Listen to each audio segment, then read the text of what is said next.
بسم اللہ الرحمن الرحیم۔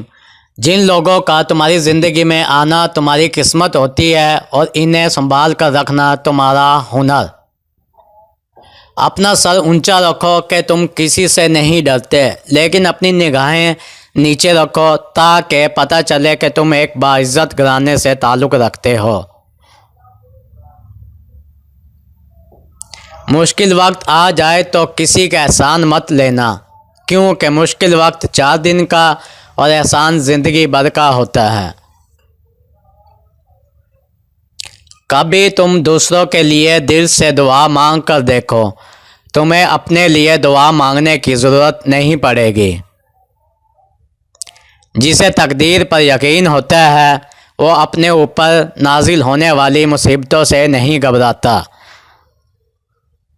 اپنے دن کا آغاز صدقہ دینے سے شروع کرو، اس دن تمہاری کوئی دعا رد نہیں کی جائے گی اور اچھی بات بتانا بھی صدقہ ہے۔ کسی کے خلوص اور پیار کو اس کی بیوقوفی مت سمجھو، ورنہ کسی دن تم خلوص اور پیار کو تلاش کرو گے اور لوگ تمہیں بیوقوف سمجھیں گے۔ لفظ انسان کے غلام ہوتے ہیں، مگر صرف بولنے سے پہلے تک، بولنے کے بعد انسان اپنے الفاظ کا غلام بن جاتا ہے۔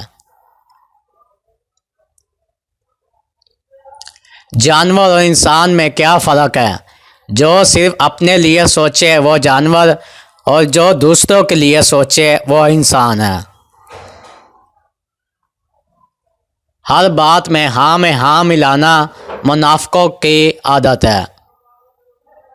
شک کو اپنے اوپر غالب مت آنے دو، ورنہ تمہیں دنیا میں کوئی ہمدرد نہیں ملے گا۔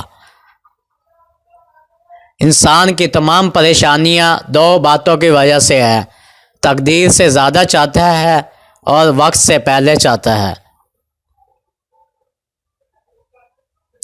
محبت کی پہلی شرط عزت ہے، اور جو عزت نہیں دے سکتا وہ سچا پیار بھی نہیں دے سکتا۔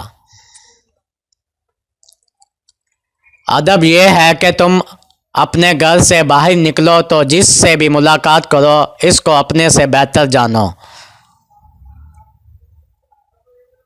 خاموشی ایک عظیم نعمت ہے، خاص طور پر جب اختلافات زیادہ ہو، آوازیں بلند ہو، علم کی کمی ہو اور دلائل کی کوئی اوقات نہ ہو۔ کسی کو چاہنا ہو تو دل سے چاہو، زبان سے نہیں، اور کسی پر غصہ کرو تو صرف زبان سے، دل سے نہیں۔ وہ انسان ہمیشہ غم میں مبتلا رہتا ہے جو اپنی ضرورتیں بڑھا لیتا ہے۔ انسان زندگی میں مایوس ہو تو کامیابی بھی ناکامی نظر آتی ہے۔ ہمیشہ اخلاق سے بات کرو، کیونکہ انسان پر سب سے زیادہ مصیبتیں اس کی اپنی زبان کی وجہ سے آتی ہیں۔